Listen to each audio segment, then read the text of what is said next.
either. Yeah, it's not going to start without you. We're sovereign. Good evening, everyone. Good evening. Hello. So, we going in there, Chuck? We're on, okay. So, tonight's a different night. Not just that I'm here, but I have news for you, and we're not going to do our traditional opening treatment. We're going to treat for Barbara, because Barbara is in Mission Hospital. Wow. She spent the night in missions, first night in her life, other than maybe when she was born, that she spent the night in the hospital. So what's going on is that when I came home yesterday from the center, she went ahead of me, and she was lying in bed, and I looked at her, and her eyes were kind of wide open, and I said, "What's going on?" And she couldn't speak.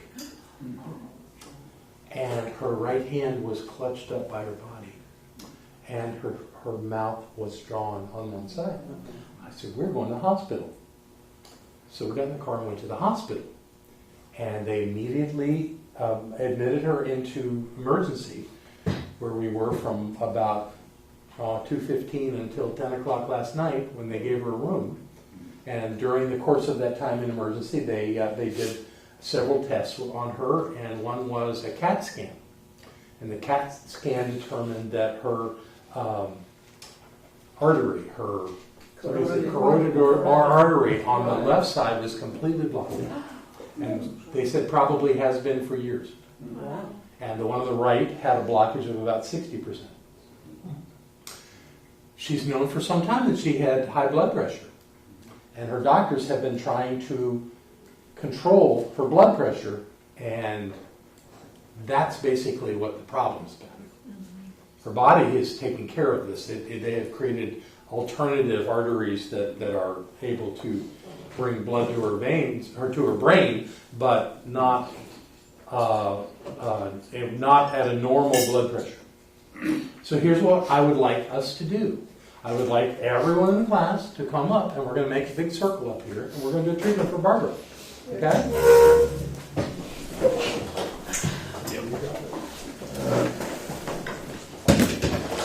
And we'll just keep the camera going while we're doing this.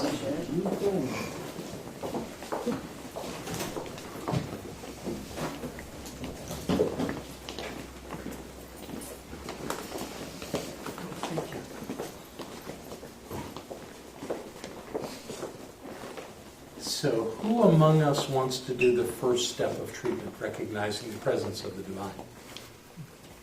Who would like to do that? I will.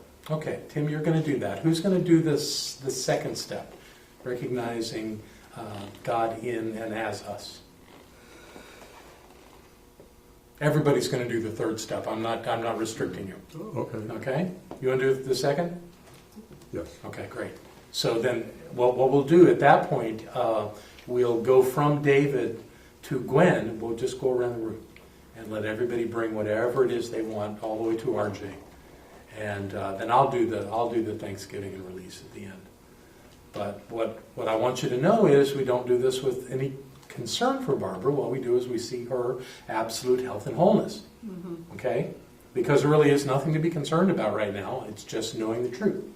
So we know the truth for Barbara, and we know it clearly. And if you don't want to say anything, if you don't want to put words into this, if you just want to hold the energy, when it comes to you, just squeeze the hand of the next person and let them know to go. Okay? So there's no right or wrong here. We're just doing this for Barbara. So we're giving ourselves a real opportunity to put into practice what it is we're learning. So Tim, it's all yours. So as I take a deep breath, I know that the presence of Spirit is here completely in every step, every breath, every movement, every molecule, every piece of this life. I know the universe is that divine presence. I know creation starts with the Word of love, the Word of peace that moved and created all that is. And I know that this allness is expressed in this entire moment This one moment right now, right here, is all that there is.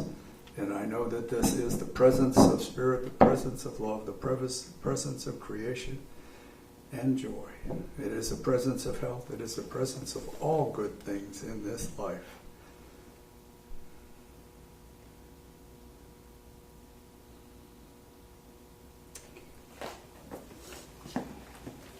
And it is expressing right here and now. It is an infinite, all-knowing intelligence that knows exactly what to do and how to do it. And that intelligence is now moving through everything related to the well-being of Barbara. It is moving through every person, everything, every situation, every event that is associated with her life right here and right now.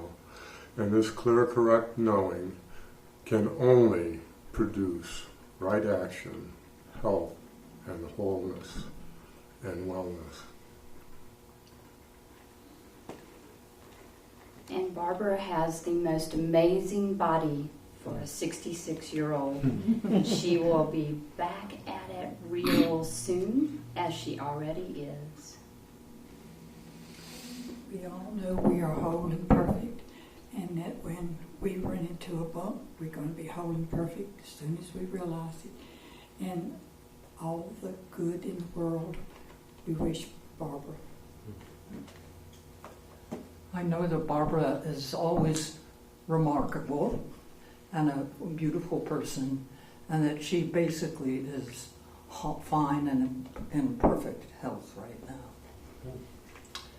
I know that any blockage in Barbara's body will be immediately cleared up by her recognition of the clarity of the truth of who she is, and clarity and the lifting of any limitation or blockage in her mind.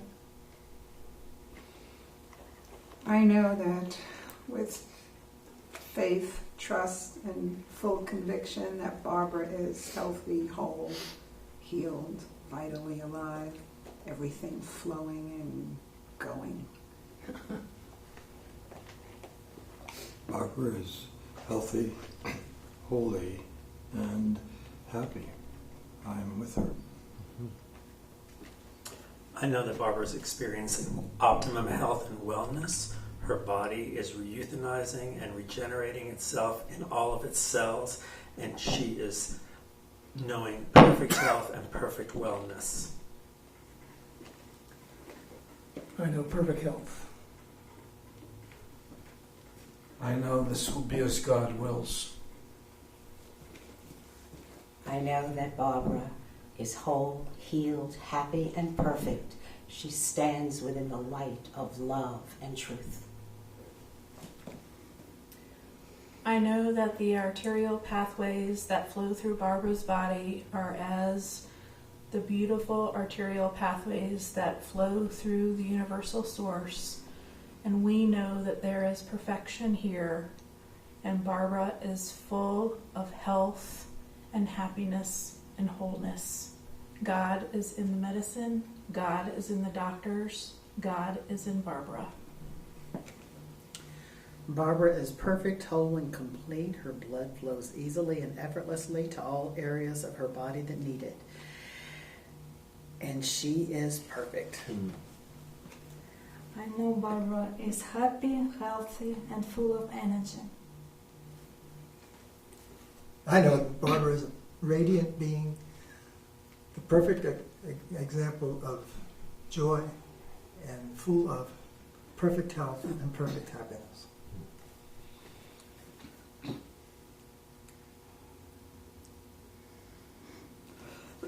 And I claim for Barbara perfect circulation and perfect flow of every fluid in her body.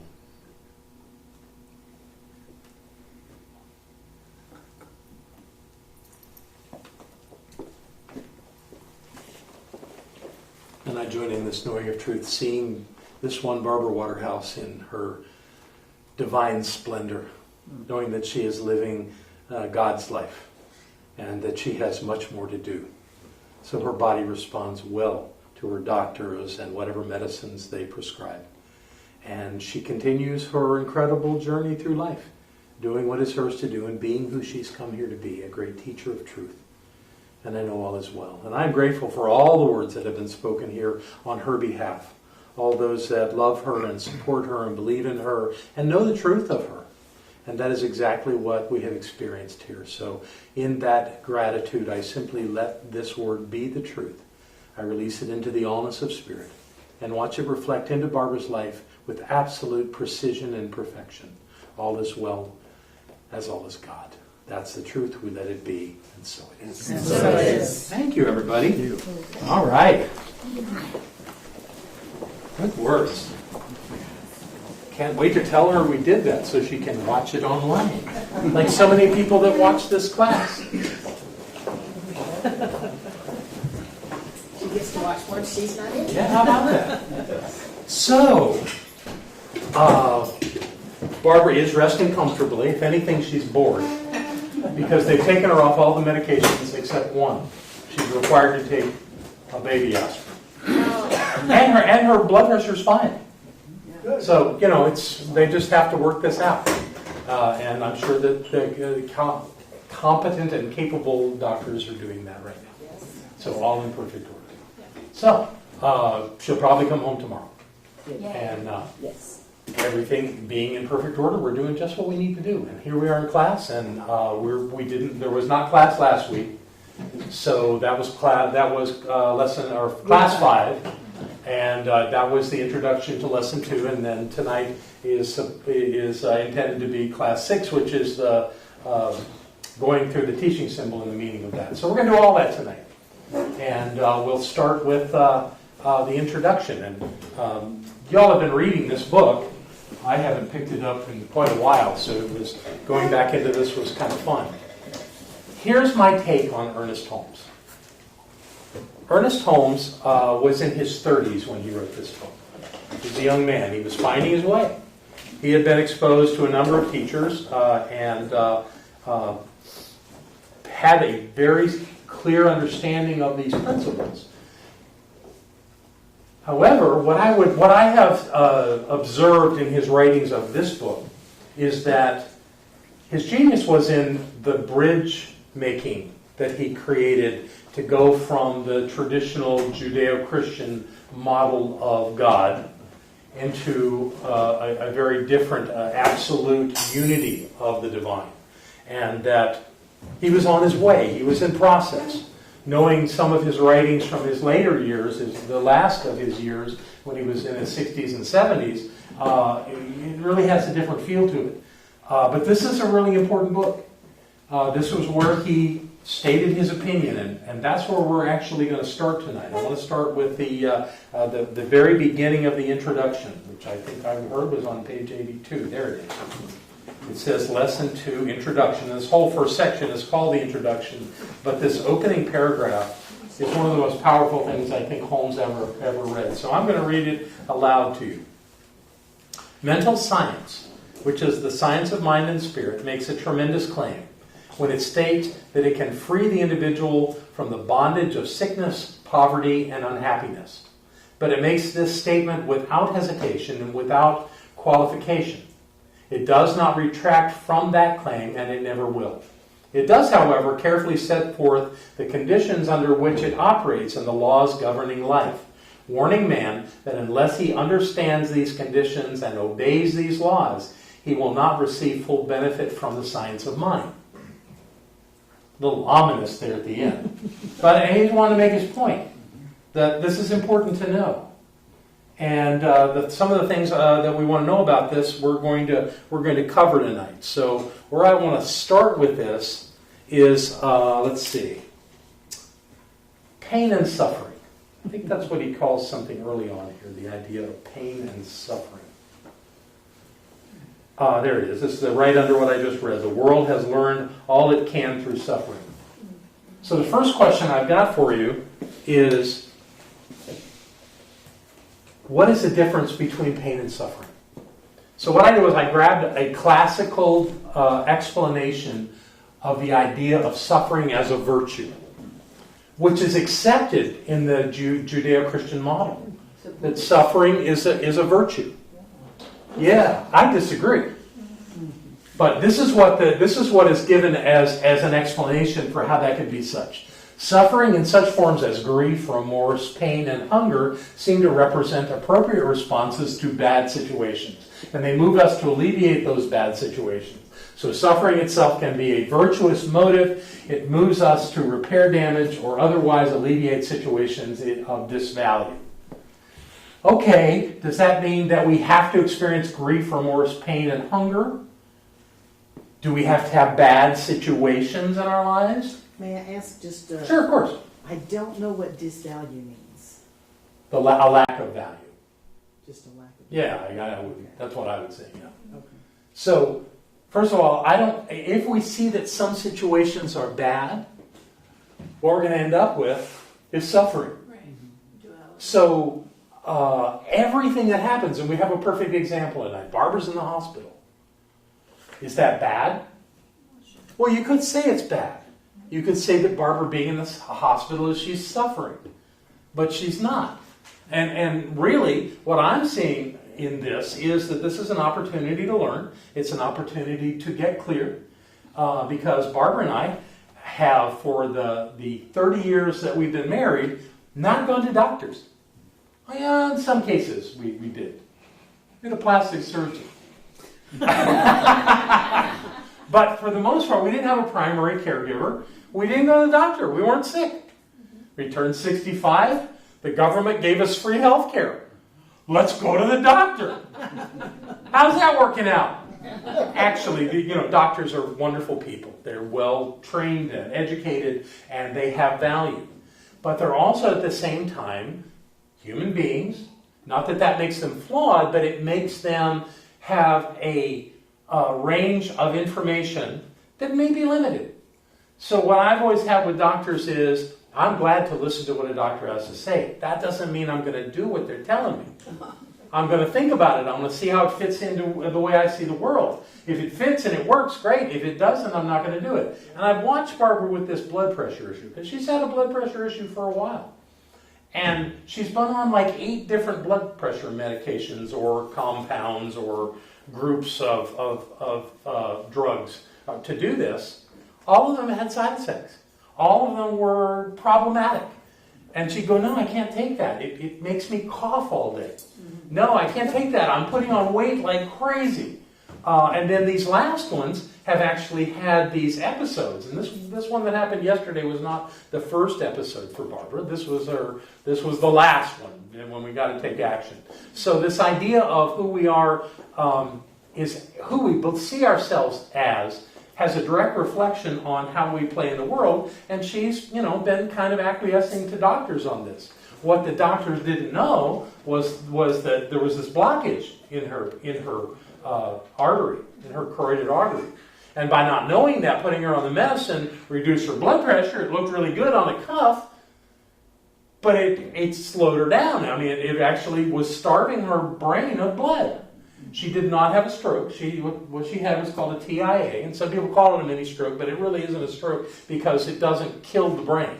It doesn't kill any brain cells. It limits them, so you get off balance with it. And even yesterday, within 10 minutes, she was back.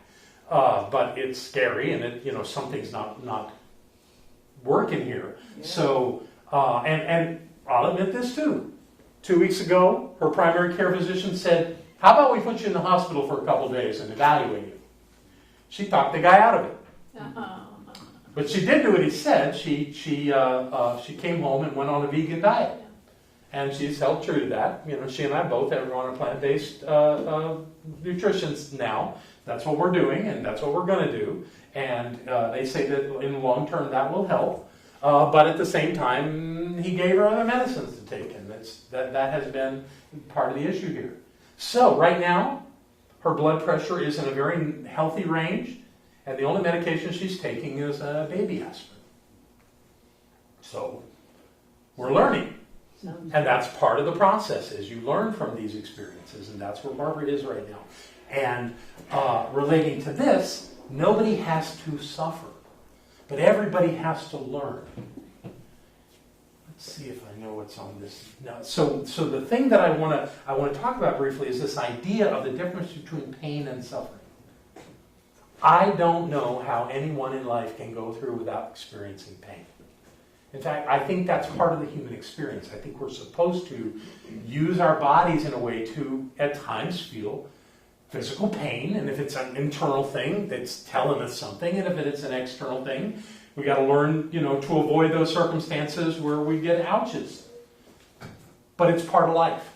And then psychological pain can be just, if not more, challenging than physical pain. And anybody that's gone through a major breakup or had a close family member make their transition or any of the sort feels those pains. They're real. And I don't know how somebody goes through life without experiencing something like that. Maybe many times. And there are always lessons involved in it.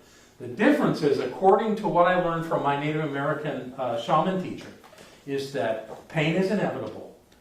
Suffering, however, the word is it's optional, but what he said is, suffering is believing the pain's never going to end. I like that definition. That makes sense to me. And you don't have to suffer. When there's pain, you know there's pain. You know that there's going to be a healing process. There's going to be a change. There's going to be information. There's going to be learning. But it doesn't mean that you have to suffer. And woe is me, how hard is this? I'm so sad, I'm so unhappy that all this is happening. That's suffering. No. When you're caught up in that kind of stuff, you're not learning. You're saying to a practitioner, make it stop. I want it to stop right now. Of course you want it to stop. But it's there for a reason. And it doesn't, what I'm saying with that is, one might say that feeling pain is a bad situation. But what's the outcome? What is the thing that you're getting from going through this painful experience, whether it's physical or psychological? What is it? What's to learn here? And when your focus is that way, you're not suffering, you're learning. So I don't buy this idea that suffering is in any way virtuous, because we're lost in the problem at that point. And it doesn't serve us. We don't learn from it in that way. We learn from it when we get clear that there's some value in this. When we don't reject the thing that we're going through, but we intensely observe it and look at it and learn from it. And when we do that, it's an entirely different outcome. And often a much quicker outcome. That's my first question when someone comes to me and tells me that something terrible is happening in their life. I want to hear what they're learning from it. And if they can't tell me what they're learning, then they still have that to do. And if they are learning from it, then chances are it's going to pass quickly. And it's all okay. It's not bad. It's simply life. So that's the way I approach this idea that Holmes is talking about right there on the first page of what we're doing. Maybe a little different than the way he did it, but that's what I'm doing. The next thing I wanted to talk about in this work was the idea of individuality, a word he likes to use. It's a great word. And it is true that when we are individuals, and we talk about oneness here, that's the main premise that we work from, is the idea of oneness. Yet at the same time, we're individual. We have our different characteristics, our different ways of doing things, our preferences, our values. Every part of us is like a whole collection of aspects of our personality and our character and our life. And that makes us different. We look different. We eat different foods. We have different bodies. We speak different words, although we use a general language, but the way we organize our words is different. That makes us all individuals. That's a wonderful thing, but that doesn't take away from our oneness. And we're going to talk about that a little bit more. I know that you did that with the last class you did with Barbara. You talked about the divine and how that works. And what I want to do now is bring this into the idea of how does that work in the individual. So the idea of individuality, the particular character or aggregate of qualities that distinguishes one person or thing from others, soul and personal nature, a person of marked individuality. That's the definition that I came up with for that. One thing that Holmes likes to talk about in here is this idea of freedom. That's a topic that really works for me as well. I love the idea that we are free beings, free-willed beings, that we can do whatever we do, but the way Holmes lays it out, I think, has great value in that he really speaks to this idea that we can only truly be free when we earn our freedom. I like the idea of earning our freedom, but the truth is that when the reality of this freedom becomes clear to us, and we recognize that we are only limited by our own thoughts. We are only limited by our own considerations about how life works. And so we're in a way, in a self-imposed prison, a limitation of our own thoughts. And I'm as guilty as anybody. I do not stand above anybody on this. I have my limiting thoughts that pop out of me and I go, where did that come from? Or someone else will go, really? So I can be as caught up in how life works in a way that doesn't work as much as anybody. The thing is, though, that on this path of moving through life, what I have discovered is that the more you accept your power, the more free you are. The more you realize that you really are in the driver's seat of your life. And at the same time, that anything you're experiencing is valid. There is no wrong or bad experience. Now, Holmes talks about, and we'll talk about sin here in a little while, but truly, everything that happens in our lives fits into that fabric of our lives. It isn't wrong. It isn't bad. And it doesn't matter. It doesn't make us any less God, any less the presence of the divine, because we use a cane or because we have high blood pressure, or because of anything else that's going on, because I'm an alcoholic, because I spent time in a mental institution. None of that takes anything away from the fact that we are the presence of the divine. What it takes, however, is that we know that and that we act accordingly. And again, the conditions don't matter. What matters is that we know who we are and that we live our lives from that knowing. And when we do, our lives work better. And it's a step with everything that we become aware of. That life is based on this path of revealing the truth of who we are. None of us, I think all of us come into this world with an awareness of that, but we set it aside. My first spiritual teacher called it not knowing, that we do a not know. And we set aside this divine awareness of who we are so that we can engage fully in this physical experience with a physical body, with relationships, and we can play this dualistic game of life to move through it so that we can get to that place of remembering who we are and being free. And it's all good. Anybody here been in more than one relationship in your life? That shows you there's a path here. We're all on the path. We're all discovering, and we have to do that at our own pace. We have to do it in our own way. We are in no way robotic in how we live our lives. That's what makes us free. If we all did it the same way, there'd be no point. Why would the presence of the divine want us to all move in lockstep? There will be nothing for the divine to experience that way. Life is what we express into it and what we experience from it. And that cycle is the full expression and experience of life. That's what we've come to do. Different for all of us. But the more we understand it, the freer we are. That we can choose. And by choosing, we get to do what is ours to do, no matter what. So in his writing, I think Gwen pointed this out earlier, that these words are used. Sin has punishment. Righteousness has reward. That's a lovely idea. But it's not the reality. Those are all concepts that were constructed in the human mind to explain how things happen. Something does happen. And it's spiritual law. And it's absolute. And it works every time. So that when we do something that we think is wrong, we have an experience out of that where we suffer. I remember early in my life, well, I was a young adult, let's say it that way. I had this thing where I would go into the grocery store and go over to the bakery and steal a cookie. And I didn't think there was any big deal about that. They had lots of cookies. Just take a cookie. Of course, it evolved over time, or devolved, to where I was taking 3 cookies. I walk around the store eating my cookies. They weren't my cookies. And during that period of time, there were some unique experiences where I was stolen from, where I lost some things that were really important to me, way bigger than a cookie. And I was so upset and so unhappy with this happening in my life, and I didn't understand it.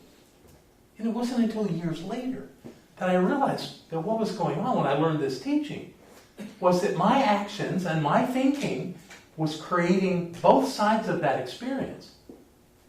I was expressing by stealing the cookies, and I was experiencing by having things stolen from me. I didn't link them. I didn't get it. I thought I was a victim. But I wasn't a victim. I was creating that in my life. And when I realized that, once I got into this teaching and saw how that worked, I don't steal anymore. No, and not out of some righteousness. I don't steal because I don't want to be stolen from. And it really works that way. And it works that way on everything, not just some stuff. It works that way on everything. Easterners call it karma. Most people think karma is punishment. Karma is not punishment. Karma is the experience that comes out of our expression. So it works either way. There's no difference between these two lines. Sin gets you punishment, righteousness gets you reward. It's the same thing. We accept that those qualities exist. But when we do something that is against our nature, and we know better, but we rationalize and let it be okay, it doesn't matter that we think it's okay. What matters is that we're taking an action and getting an outcome. And that's true of everything that happens in our lives, without exception. So if we want to avoid punishment, be true to ourselves, be honest with ourselves, and see what it is we're doing that is not working out for us. It's all on us. There are no victims, only volunteers. There's only people in the world, you and I, doing this work. And the beauty of knowing that this is really about spiritual law, some people call it the law of cause and effect. I'll just speak to this real quick. I don't believe that there are multiple laws, spiritual laws. I think there's only one. And whatever you want to call it doesn't really matter. It's the spiritual law that whatever you express into life is reflected back in your experience.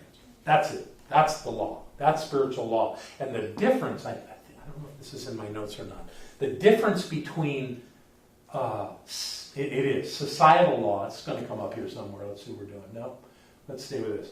Societal law and spiritual law. The difference is that human beings create societal law. They say, this is the way it should be. They pass a law, and then the government enforces it.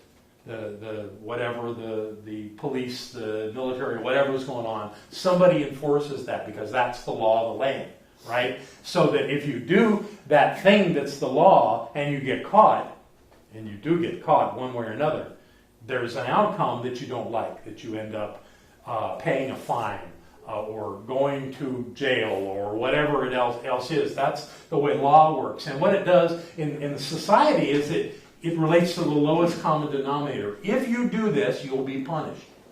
There's nothing about rewards in the law of people. It's all about punishment, right? It's about paying a price for what you did. Spiritual law doesn't work like that. It doesn't care. It doesn't care whether it's something that's wonderful or something that's terrible that you're doing. But it does say that you're going to get it back. Are you going to get it back the same day? I don't know. Maybe. Are you going to get it back in the same lifetime? I don't know. Maybe. But you're going to get it back. What do you want to say, Jane? Well, I used to love to judge other people, especially drivers on Merriman Avenue. I would find them all guilty, of things like that. Right. And so And what I did is I decided that I shouldn't be just passing judgment on people. So what I did was when somebody cut in front of me or this or that, I would say lessons. And it would be a combination of blessing and lesson. Right. Lesson, I called it. And what it was that driver who was I was quite miffed at, was teaching me a lesson. Right. Yeah. That person was, even though you were judging them, they were giving you information about you. Yeah, and I just thought, that's a blessing. I'm not going to find them guilty. So let's go back to before you found the answer to that and made it work. Yeah. Did you beep your horn at people? No, but I said a few things. Do you think anybody was judging you during that time? For your driving or? No, the way I was driving I thought was fine. Okay. Did anyone ever beep at you? Well, they did. Yeah. So it was there. The whole, the full karmic experience was going on. Yeah. Yeah. But you found your way out of it. Good for you. That's learning. That's the thing to do with that kind of stuff, is to learn. How can I do this in a way that works nicely into my life? It's to not find the other person guilty. Right. They would call that a sin. Some would. Yeah. The being in judgment of someone else. Yeah, It's not really a sin, it's an action. It's an expression into life. And it's required that in that there be something coming back at you. That's just how it works. Yeah. So good for you to get that. That's wonderful. You just think, that driver is teaching me something, rather than that driver should be arrested right now. So, anyway. So I'm going to do a little reading out of this on page 85 if you've got your book with you. I'm going to read from the third little paragraph here. I think I am. Is that what I wanted to do? Or did I make some kind of little... Go back to... Yeah, it's actually on 83. It's freedom of will means the ability to do, say, or think as one wishes. To express life as one personally desires. To be able only to think and dream of freedom would not be liberty. To imagine without the power to manifest that imagination would be to remain in a sort of dream world, which would never come to complete self-realization. This is not the world in which man lives at all. For man's world is one of self-expression, even though that expression appears at times to destroy him. And it can. It can, if we're not aware of how this works. So my thinking is that rather than teaching children some of the things that we teach them in school, there will be a day where we teach them this. Where they see clearly, I'll get there in a second, where they see clearly that their actions with their peers, with their teachers, with their parents, with their siblings, is impacting them. I don't think children see that. I certainly didn't see it as a child. I didn't understand that. And that when we have a world that teaches that to our children, we'll have a very different world. What do you want to say, Bill? I just wanted to say that people often feel that they haven't been given a manual sort of to think of as if they to live by. And they have the Ten Commandments.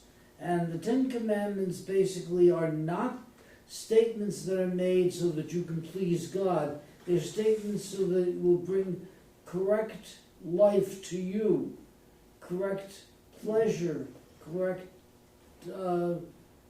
it's just... It's not suggestions. And by the way, there's many, many more than 10. But that's all you could fit on the tablets was 10. Well, we don't even know. What's his name? The guy who did that... Moses? Okay, you're thinking of something else. The comedian, he dropped his... one of his... Yeah, I remember that. Yeah. One of his tablets. Yeah. But I'm just saying is there's many, many more than 10, but it's for your benefit to live that way. So think about the spiritual aspect of that. Yes, the Hebrew people had their rules, and they were really rule oriented, and they needed that. And that was kind of the law. I perceive it as the law of man. Thou shalt not do this and this and this and this. And those are important guidelines if people aren't thinking.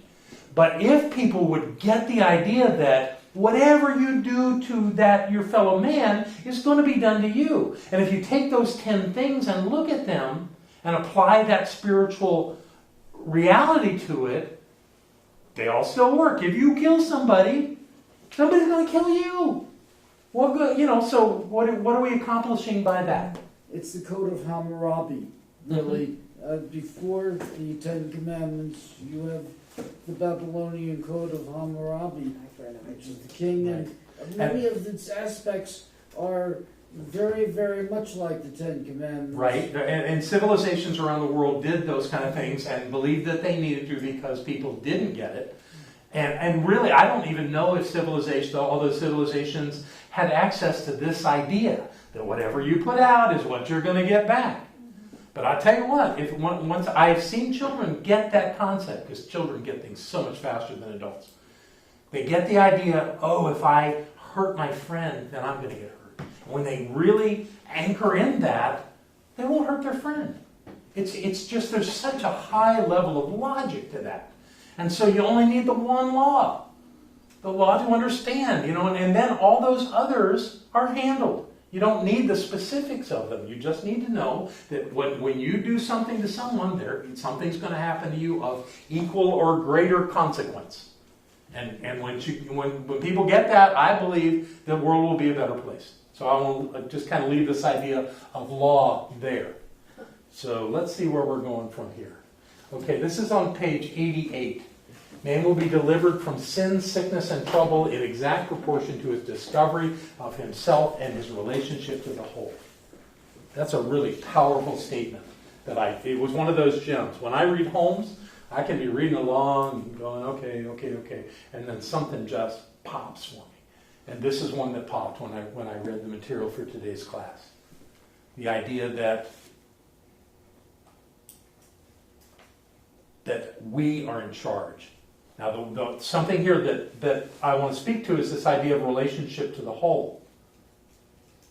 Holmes sometimes, in fact, in this rating, he did this a number of times, where he talked about being one with God. I have kind of a word issue with that. And the English language does not cover the bases on everything that we need to know to communicate spiritual concepts. The word with is lacking for me because when I'm with something or someone, I'm right next to it, but it's not me. So thank you, decipher. So when I read the word with in any of that, I do decipher it and recognize that what the higher understanding is that I am one as. I am this person and I are one. And I leave the with part out because it gives me some kind of a separation that I don't want. So when he says his relationship to the whole, I want to just make the point that one of his teachers, Judge Troward, said that the infinite exists in its entirety at every point. So the God that is in me, that is me, not in me, that is me, and the God that is you are the same because they're infinite. Because they're what? They're infinite. There are no limits to that, other than the limits we put on ourselves, but those aren't real limits. This idea of freedom is so absolute. And you see it in sometimes in life. There's someone that does things so much out of the box, so differently than others, that it's stunning. It happens in business sometimes. It happens with Brandt that owns Virgin Airlines. He just completely out of the box on how he sees the world. Running planes on vegetable oil, on jet planes, finding new ways, working diligently to create electric airplanes. What a concept, what a brilliant mind to be outside of the box and see these things, and those things will be created. And then you've got Elon Musk, who figured out how to shoot a rocket up in the air and have the stages of the rocket land on a platform. What a concept. What a brilliant idea to bring electricity to the world of cars at the level he has. Not that he created that, but he certainly has delved into that at such a high level that I think he's got most people realizing that there will be a day when most of the cars that are on the road are running off a battery and not off a tank of petroleum product. These kinds of out of the box are the things that make the world work. And how do you get out of the box? Well, you don't believe everything. You don't limit yourself to what you've already seen happen. You have to see something beyond that. And that's the freedom that I think Holmes is talking about, to move beyond the limitation of what has happened.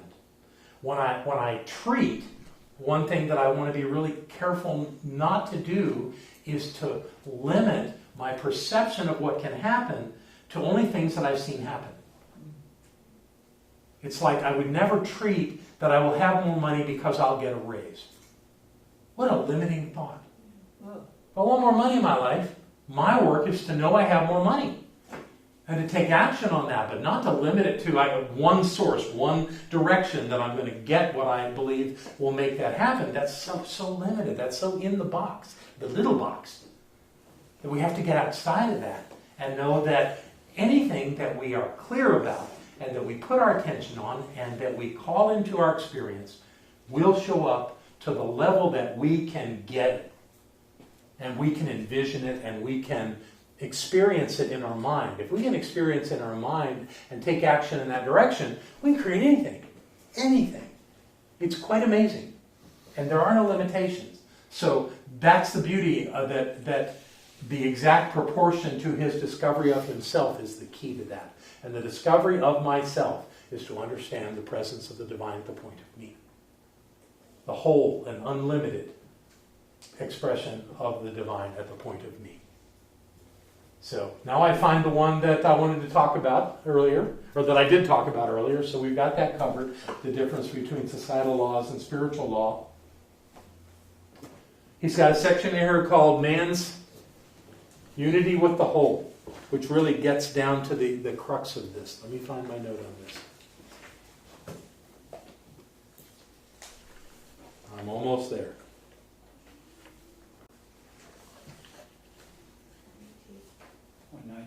Is it?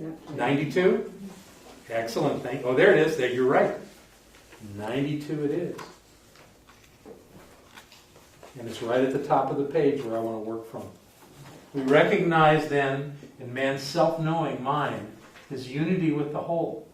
For a while a drop of water is not the ocean, yet it does contain within itself all the attributes of this limitless deep. So that's pretty classic, that we use the drop of the ocean as us and the whole ocean as God.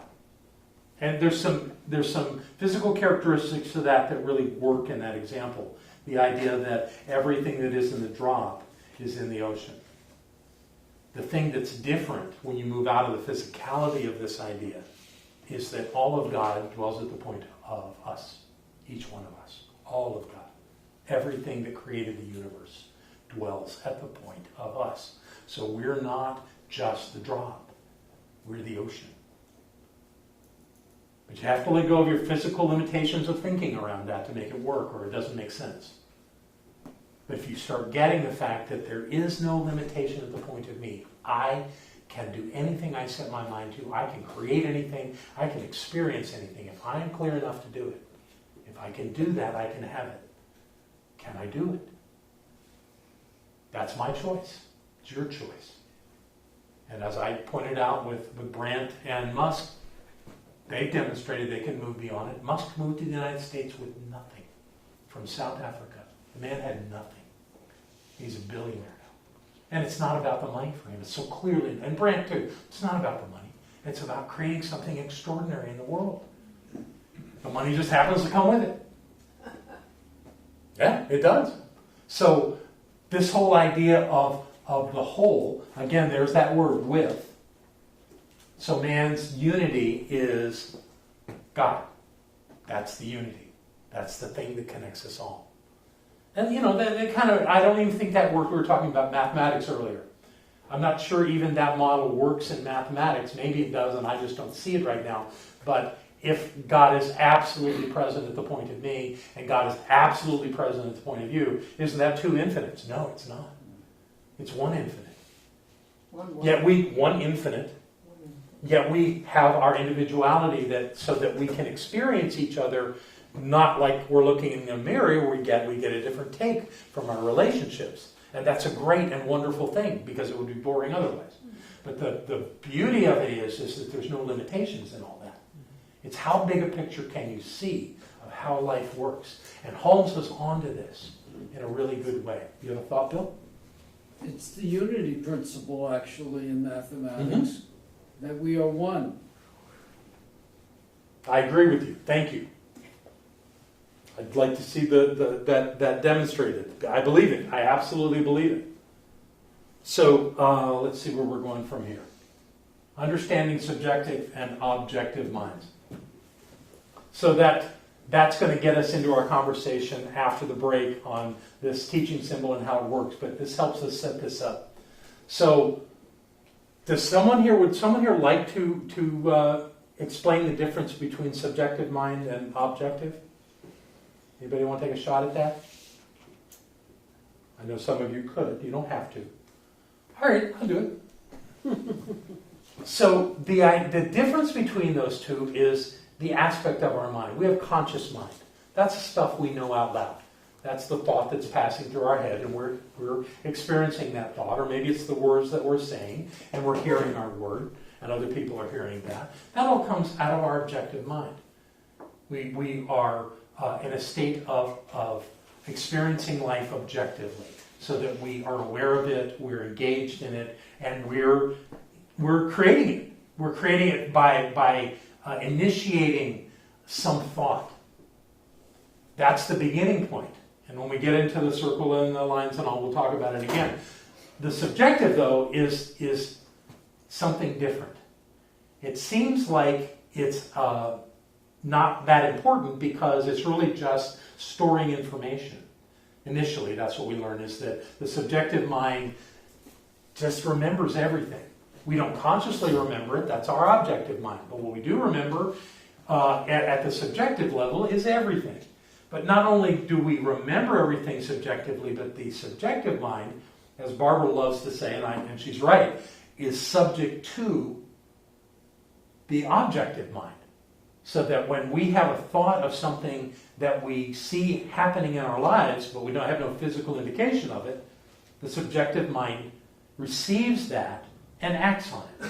It's like having this incredibly powerful manifestation machine in our lives that we get to run. So that our objective mind doesn't really create. Our objective mind, beyond the thought, the objective mind creates the thought, but the thought is taken by the subjective mind, and that's what is universal. That's what's out there everywhere. I think the objective mind, our objective minds are part of our individuality. Because we have different thoughts. We have different ways of seeing the world. It's been actually one of the most interesting things in my life at working with people and seeing how they think differently than I do. Thinking they absolutely get what I'm saying. And then finding out not. We had one at the hospital with Barbara.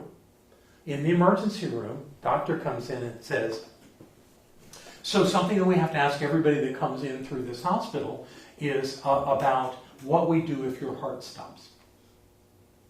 You've heard of the DNR, the do not resuscitate. So we're not saying that we wouldn't take care of you, but if your heart stops and is not functioning and you're not breathing, what do you want us to do? And Barbara looked at him and said, nothing.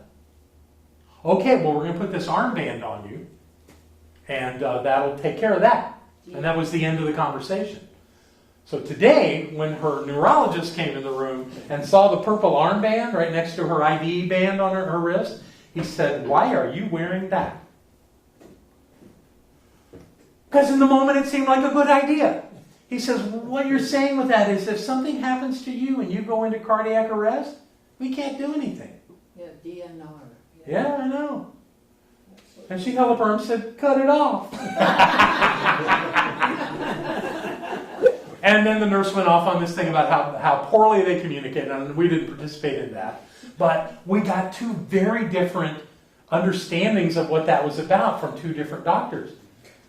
Major. Well, yeah, except that Barbara's heart's not going to stop. She's got a really strong heart. So it's not, it wasn't really an issue. She just is saying, Barbara has said many times that she's not at all concerned about making her transition. That'll happen when it's supposed to happen. What she doesn't want is to live a life where she can't communicate. Yeah, artificial. That's of greater concern to her. So from the first explanation, she said, go ahead, put it on there, because I don't want to be hanging around like a vegetable.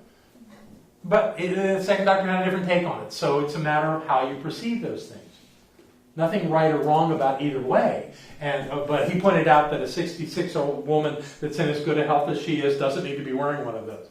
And he was right. So it was good. Do you want to say something, Mom? But the way they explained it, either way, really didn't honor her wishes. I mean, what she was saying is, if something came up, I wouldn't want to live like a vegetable where I couldn't communicate. And then she would want to wear that purple. At that moment, it seemed appropriate to do that. So it wasn't that they weren't honoring her wishes. They were explaining it as best that they could in the moment, each of them. But it just had a different take to it, and we heard it differently. Maybe it's because we had moved beyond the crisis of being in the emergency room, and we were, just kind of hanging out in the room being bored. And the doctor walks in and says, "What's that about?" So it was a learning experience for us. I have no regrets about it. I think it's kind of cool that she wore that for a little while. It had absolutely no impact on her. She just was clear about she doesn't want to do certain things. And I honor that too. So, subjective and objective mind. We're going back to that after the break. Let's see what else we've got on here. This is on page 93, the second paragraph. Within us is a mental law, working out the mental purposes of our conscious thoughts. This can be no other than our individual use of that greater subjective mind, which is the seat of all law and action, and is the servant of the eternal Spirit through all the ages. That is a powerful statement about what subjective mind is. That subjective mind is our servant. That we get to say what it creates into our lives. And it is absolute in what it does. And it will always be there no matter what. And when we recognize that we have something that is totally participatory in our lives, yet we'll never have an opinion on what we should do, that's a powerful place to be. It leaves us at absolute free choice, where we are acting on free will. And when we recognize that's how it works, we take responsibility for our lives. And that's a powerful place to be. So on that note, let's take a break. Thank you. I want to do one more thing before we move on to the section on the symbol. Actually, maybe a couple of things. Maybe this is the one that I want. No, it's not. We got two more. So this is from page 93, second paragraph. And it reads, within us is a mental law, working out the mental purposes of our conscious thoughts. This can be no other than our individual use of that greater subjective mind. This is what I read before we broke, didn't it? It's good. Okay, that's what I want to talk about. The greatest discovery ever made. That's on, page 96, the third paragraph, and it goes like this. The greatest discovery that man ever made was that his thought has creative power. That is, that it uses creative power. His thought of itself would have no power unless it were operative through a creative medium. The creative medium is subjective mind. We do not have to compel law to operate. All we have to do is to use it. The law of mind is just like any other laws of being. It simply is. So I would add to that, Dr. Holmes, that you do use it. You don't have to use it. You're using it all the time. You don't have to have ever heard the word science of mind to use this law. You have to use it. How else would you function in life? Because it's spiritual law. It does not require that you understand spiritual law. It does not require that you have names for it. It does not require that you understand it. But what you think is impressed upon that law and will reflect back to you an experience of that you thought. That's how it works. Can I ask what Yeah, absolutely. you said it was? It's the third paragraph on 96. That's how it works. It does not. You don't have to use it. Well, what is Holmes' great line that we've heard so many times? He did it on his television show. There's a power in the universe greater than we are, and you can use it. There is a power in the universe.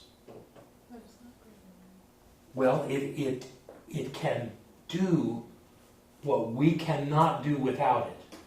So I won't argue about the greater than, because even though that's a subjective value assessment, without it we could not be the creative beings we are. But it's not that you can use it. Everybody uses it. Everybody. It's like everybody breathes air. You can't not do it. Even if you've never heard the word oxygen or air, or you never noticed that feeling going in and out of your lungs. Even if that had never occurred to you, you're still doing it. And it's the same with the law, or with how subjective mind works. Would you feel that this is perhaps what dark matter is, or dark energy? I don't know. That's a physics question. And there are all kinds of theories about that. But what I do know is that there is a matrix that dwells in the entire universe, that connects everything as one. And it's not, even though the universe is physical, this matrix transcends physicality. Well, this could be something to which physicality has not yet been attributed. Could be. And that is why it's there, for that purpose. Could be. Hold that thought. Let's see. Yes, sir. I think it doesn't clearly state, imply, or even suggest that in this statement, but I think that Holmes, when he is making references to that, you can use it. I think he's referring to the difference between being consciously aware and using it. I absolutely agree. And not being aware and using it. I couldn't agree more. Yes. The idea, the distinction is consciously using it. Yes. And when you're conscious of it, with every thought that you have, every action that you take, it changes the dynamic. Yes. So I agree with you completely. I would have liked it if he'd said it that way. He didn't. He said it the way he said it. It worked for him. And isn't it lovely that he called our movement open at the top so that we can continue to add to our understanding of what he brought us? Well, Yay. and if I understood correctly, I believe Barbara has said that he did start out still using the dualistic thing just because he was transitioning from Christianity. Which was the bridge I spoke about at the beginning. Yeah. That was his genius. Yeah. Because all those people that had that concept of a God in heaven and a devil in hell and having to deal with all of that, he needed to find a way to speak to those people. Yeah.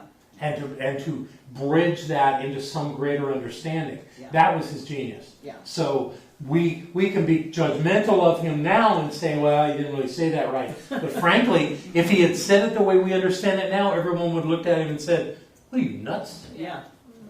So, he did it the right way. Yeah. It's just we have kind of evolved to a place where we can kind of see beyond some of his statements. And then again, you get to a place where he says something, it just takes your breath away. It's so clear. So that's who he was, He was on the journey just like us. Thank you for that. That was very good. So we're going to talk about the teaching symbol.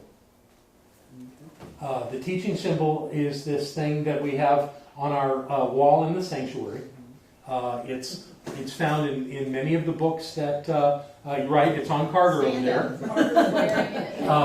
and it's on my finger. It's actually tattooed on my arm because I think it's one of the most powerful ideas that we have. And all it does is it brings some structure to what we've been talking about. So what I want to do is just kind of go through it. Jane, can you see the screen okay from where I am? Because I'm really comfy in my little stool here.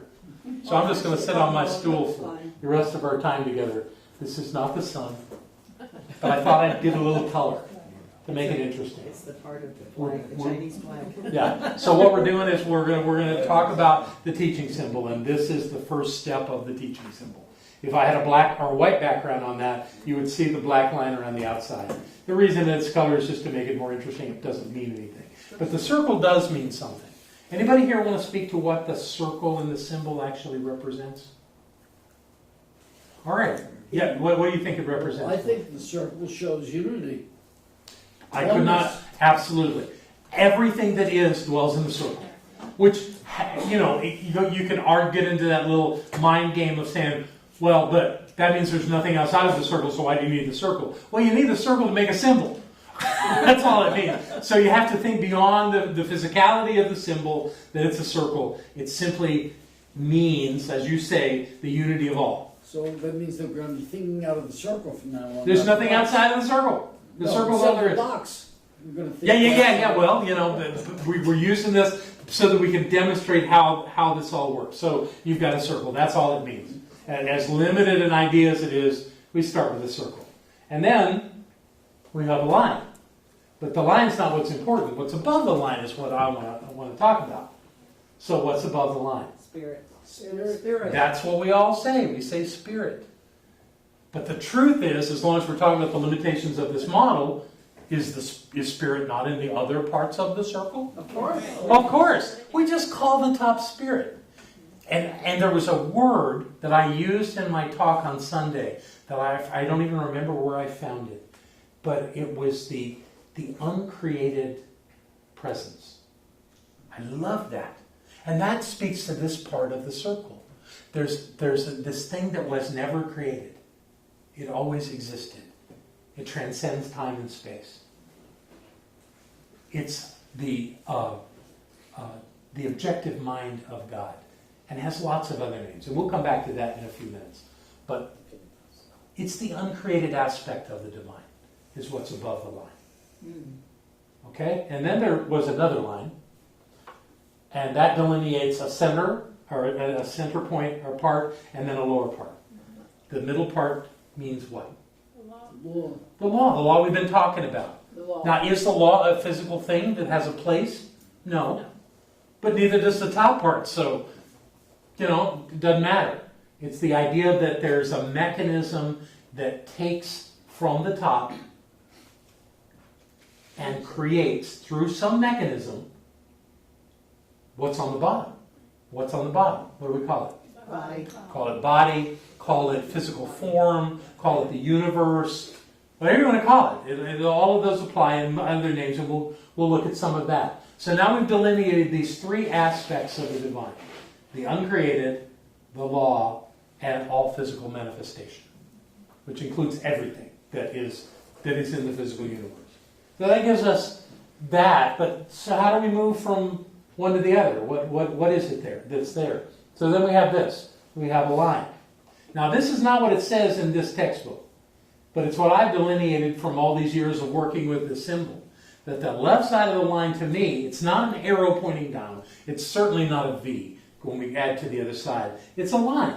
And it goes from the top to the bottom. It goes from the uncreated through the law into manifestation. What goes through there? An expression. It might be a thought. Largely it is, but it's not limited to thought. It could be an action. It could be some other form of expression, maybe an emotional expression. Lots of things that it could be. But the thing is that it goes from the invisible, absolute of spirit through this law, and then poof, it's in physical form. Now, does it really? Sometimes it does. Sometimes it's like, whoa, I was talking with Chuck about this before class, about that thing that Barbara says. She has that little ditty she says, it's a little affirmation. I don't know if you call it a treatment. I know there is nothing lost in the divine mind of God, including, fill in the blank, whatever it is that you can't find right now. I know there's nothing lost in divine mind, including this. I claim it, I call it forth, I accept it, I give thanks for it, and so it is.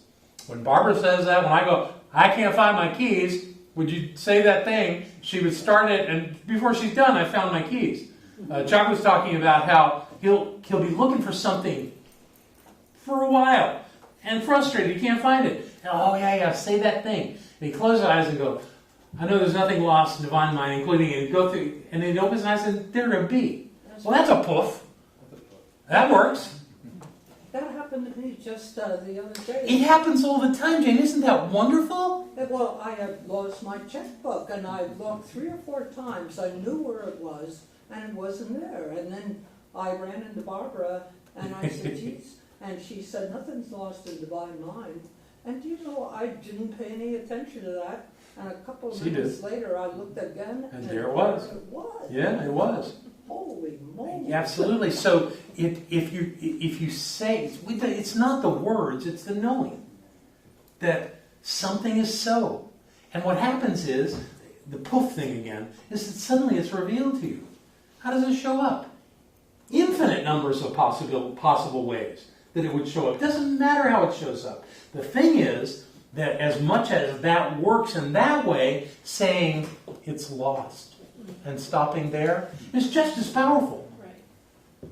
Because you won't find it when you're walking around going, it's lost, I can't find it. It's lost, I can't find it. It's lost, I can't find it. Why would it show up?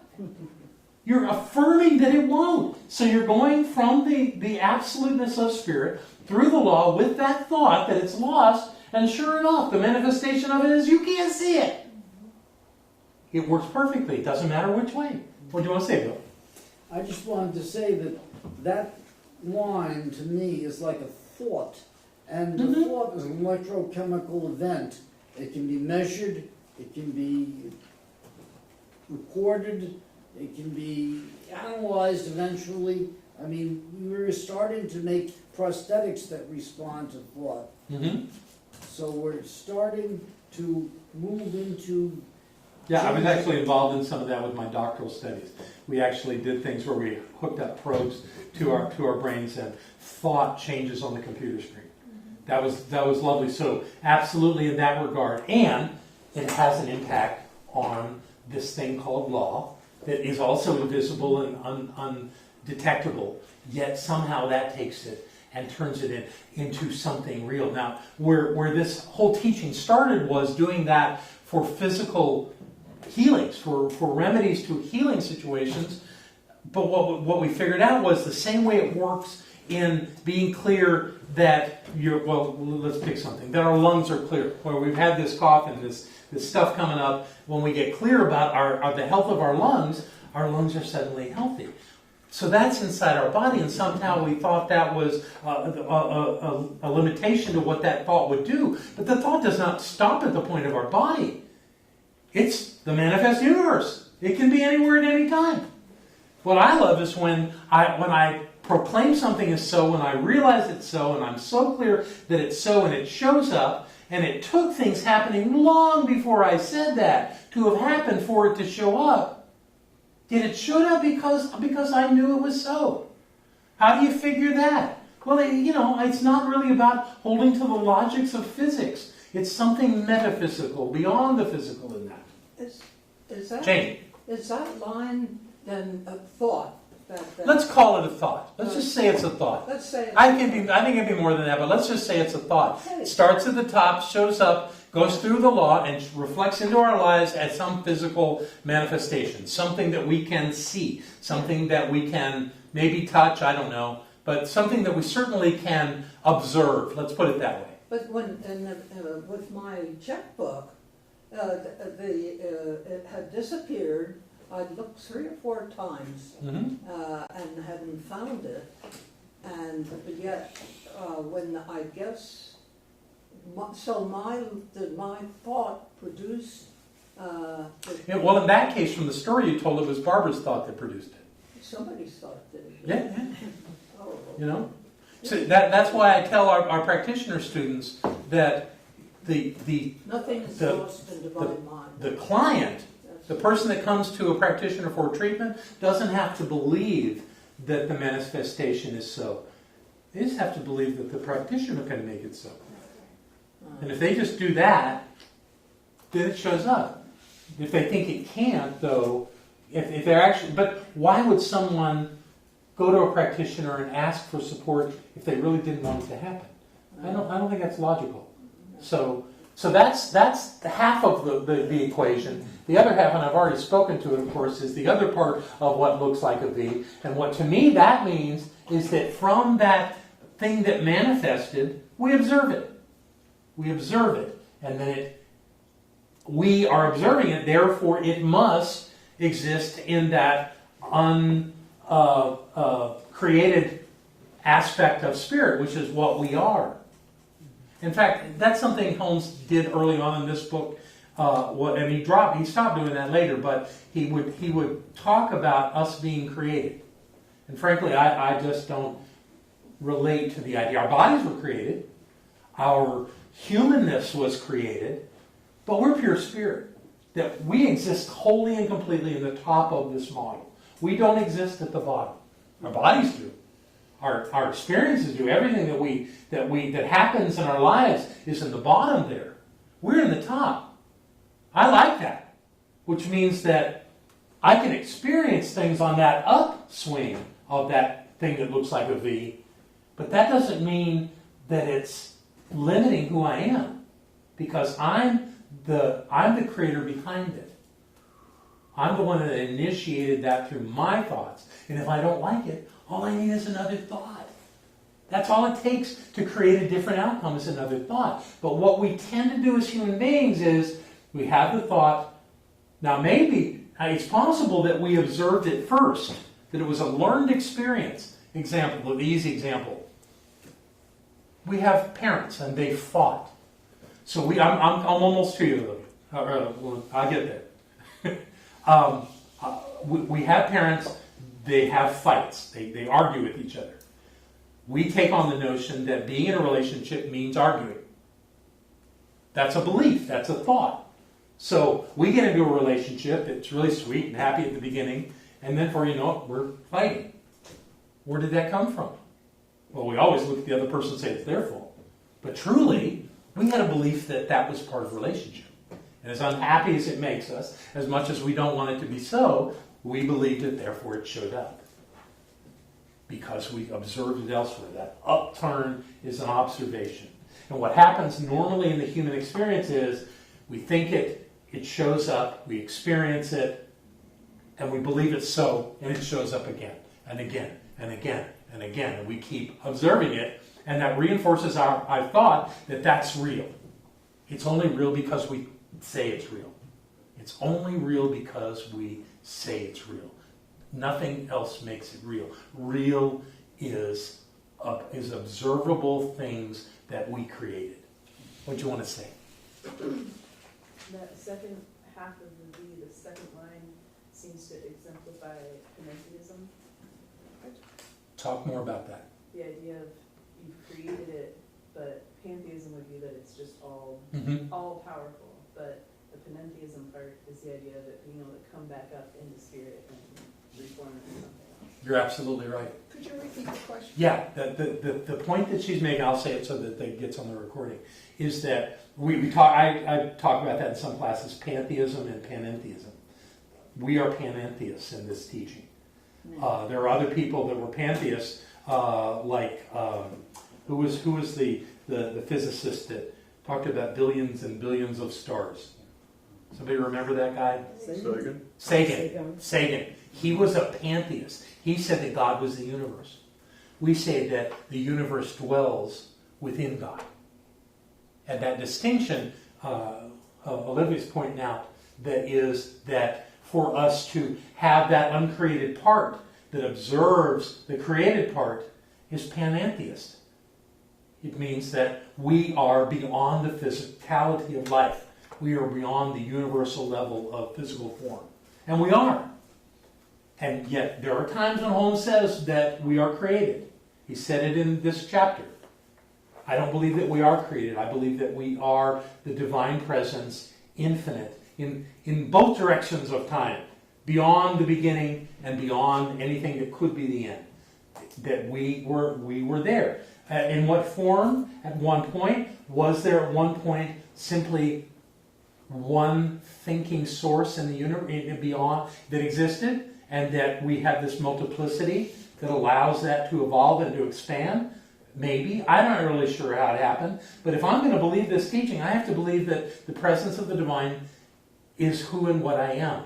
That I am not the physical form that I carry around. That I'm something different than that.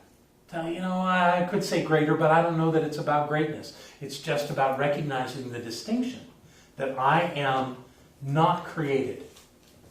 There's nothing about me that is created other than these things that I possess, like this body that I really enjoy, like the accoutrements of my life, the assets, the things that I have in my life, like this building and this property and this land. I love it all. That's all in the bottom. All of it. I'm in the top. And by knowing that, I kind of transcend the limitation of physical form to remember who I am. You have another thought, Bill? One more step further, it's non-local. What I mean It is by non-local. that is that there's no such place as far away, and we know that in physics now, and from the basically the string theory, that there can be a particle over here and one over there, and they can be in consonance. Yes, they can. They can have a relationship, even though they're on opposite sides of the planet or the universe. Yeah, you're absolutely right that everything we do, and that's part of what we teach our practitioners too. You don't have to hold somebody's hand and do a treatment. You can do a treatment and be on the other side of the planet from them. Yeah. You'd be in outer space if you know how to get there. The point is that there's nothing in this model about space or time. I think my little example about having something show up that required certain steps, and I hadn't even begun training for it, and then boom, it was there. That proves the time element of it. It's irrelevant to time and space, and yet there it is. It works perfectly. Now, time and space is in the bottom. That's how the bottom functions. That's how that section functions, and it all makes sense. So in the book. Thank you for that. That was brilliant. There's lots of words that relate to what these sections mean. On page 101, it kind of goes into all of that. And I have to tell you that I'm not at all sure what some of these things mean. And I don't care. As long as I understand the essence of them, it works for me. But these are words that Holmes applied to this model to see how it worked. So he's got everything ethereal and spiritual up in the top. And he's also got things like intellect. He's got reasoning, volition, conscious state. Those are all great. Individuality he's got up there. That's fine. The point is that that's the uncreated aspect of spirit. The center, now he's using some words that I grew up using differently. Soul. Soul, the first time I saw that, soul, you're kidding me. I thought I had a soul. And it just didn't make any sense to me. So, and still, I'm really not, I don't care. It doesn't matter to me. But the idea that karma is in there, I thought was kind of cool. Because that speaks to the whole model for me. And if we didn't have this creative medium thing called law in the middle there, we wouldn't have karma. There wouldn't be any cause and effect. So that's essential and integral to that. What he means by prenatal conditions, I have not a clue. And he uses the word unconscious. I kind of avoid using the word unconscious. I tend to stay with subconscious. But these are the words that he applied. And then in the bottom, of course, all of these words work for me. Everything that he's noted here is stuff, and frankly, that's a very limited list. All physical form, anything that is in the physical realm, dwells in the bottom of this. It's a perfect model. It explains the creative process. And I take great joy in sharing this. I invite you to get good at this. Because someone will say, what does that V on your ring mean? And my line is, it's not a V. That's a symbol for the creative process. And if somebody's got a few minutes, I'll explain it to them. And sometimes I do, and they're nodding and they're with me, and sometimes they glaze over because it's not working for them. It doesn't matter. I don't care. I'm not responsible for the individual conscious state of anyone. But if they ask me, I'm certainly going to tell them. But I don't proselytize. I don't go out there trying to fix anybody, because nobody's broken. Everybody's working perfect, doing exactly what they need to do to be them. They want to know more. They want to jump on the magician ship and see how this thing works. We can talk about it. But it's not necessary, because they're as much God as I am, whether they know it or not. Yes, RJ. Did Ernest Holmes put the little doohickey on the I end don't of think the so. two lines? I think somebody else came up with that. And I thought it was clever. In fact, it helped me understand the two parts of that. The fact that that little curve at the end really says it continues. This is not a one-time thing. This is an ongoing process of life that we are constantly creating. Here's another piece of that puzzle for me. Most people in the Judeo-Christian tradition believe that God created the world. I think that's a ridiculous notion. God is creating the world right now. Always has been. And that may sound subtle nuance, but to me it makes it all the difference. That if the divine presence stopped creating the world at any moment, it would cease to exist. I got a physicist once in a lovely conversation in Houston, Texas, to admit that if anything stood absolutely still, it would cease to exist. That the idea of physical form requires movement. It requires electrons floating around the nucleus of an atom. If that were to stop, because what they call those parts of the atom are probabilities. But if they were to stop, they would cease to exist. Everything must be in motion for it to exist in the physical universe. If absolute zero is achieved, then you have the cessation of motion, but it allows an infinite amount of flow of electricity over it. But that flow is movement. Right. Yes, but it doesn't say it will happen. It just allows it. That's true. Good point. Allows it. The X also has a hook. At the end of it was used to show an extended continuation quality of the unknown. So I'm glad it was adopted in this model, that it has that little turn on the end. It really works for me. It makes the model really work. Any questions about this? Anybody have any thoughts on this they want to share? Yes, Andy. Well, I see the bottom part as also being physical and non-physical, and that to me, as real as we are entities, and those can be all kinds of things, but what they also are ghosts and things like that. Just because something isn't perceivable through our senses doesn't mean it's not there. And it would be, you're right, it would be in the bottom. There's nothing about the bottom that requires something be physical. One of the things that we create all the time through this creative process are emotional states. And if you can't see a person and look at the expression on their face or their body language, then you're dealing with an invisible thing. Yet it's still real. So I absolutely agree. It doesn't take away from the physicality of it. And I think there's probably more things going on in the universe that we can't see than there are things that we can see. Well, something that would be down there, I think, I speak of down there as the spirit on the top being nowhere. Almost anywhere. I love that. Yeah. Or the same word, now here. But the question I have, I can imagine something that's invisible. I can imagine when, well, specifically at a Thanksgiving, the mother of a friend of mine years ago, she explained in this old house she'd been born in and lived all her life where we're eating, that they're there. So I said, well, I wasn't arguing with her. Her son was very embarrassed that I was even talking to her about it. But I really believed her, and so I said, well, where are they?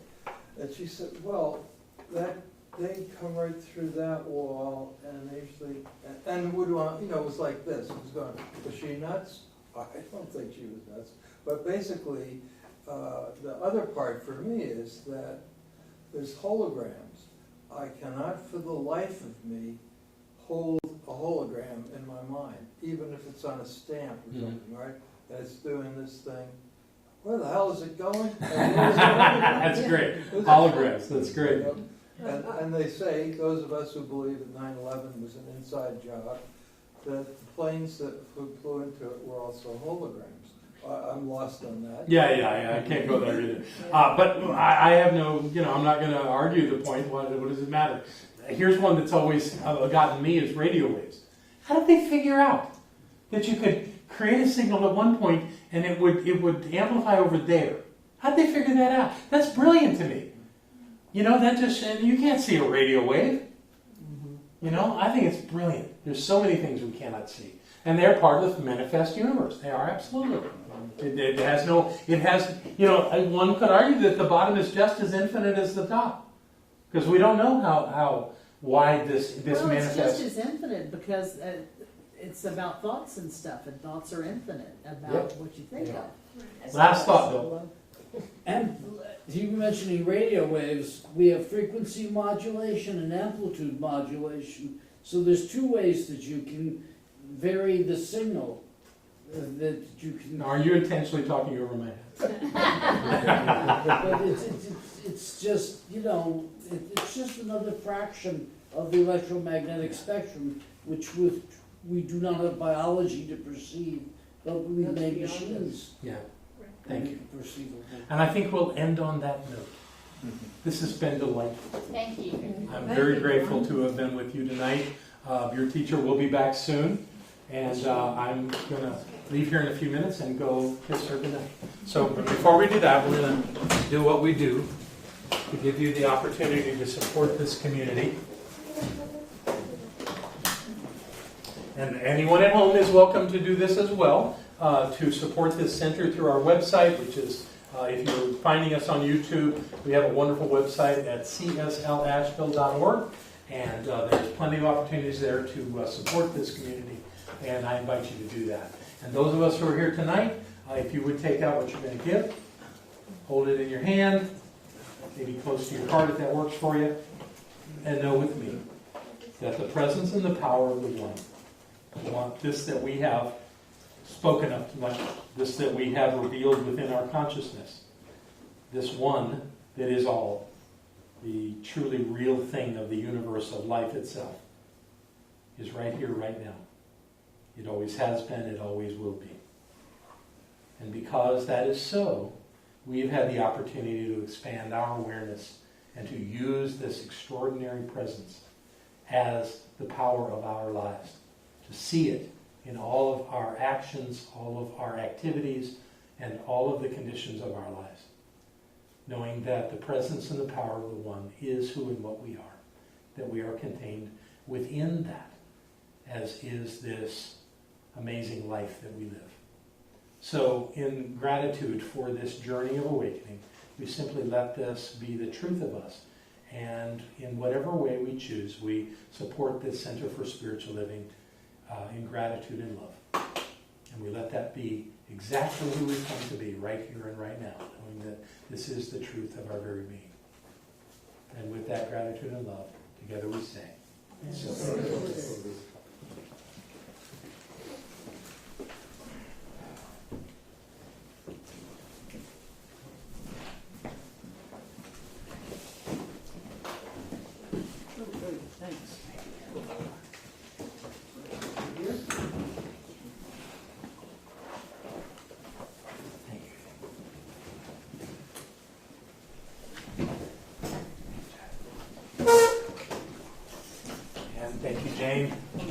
No, you're fine, you're fine. I got it. I tried. You did good. Okay. All right. So I know that these gifts are blessed. They're blessed because they come from you. They're blessed because that's what we do. We bless our lives. We make our lives work. And we support our spiritual community in a wonderful way. So for these gifts and all the others that have come before and will come, that are yet to come, I know that we are on that perfect path of awakening, that our lives are working, and that we are blessed as we bless this center. And knowing this is so, we simply let it be always in gratitude and always with love. And so it is. Thank you, everyone. Have a fantastic week. Hi, I'm Barbara Waterhouse. And I'm John Waterhouse. Thank you for watching this message today. Through our website, cslasheville.org, we have over 1,000 messages, classes, and New Thought books, all to download at no charge to anyone. Producing this incredibly valuable collection of ideas is really making a difference in the world. It's changing lives everywhere. Please go to our website, cslasheville.org, and click the Donate button. You can support this life-changing ministry, and when you do, we'll send you a note of thanks and also put you on our daily prayers. By doing this, you're helping to raise the consciousness of people across the entire globe. We're changing lives together, those lives that are being more prosperous, more healthy, and more joyous. Thank you for being a part of this important work and supporting what we do here at CSL Asheville. Thank you.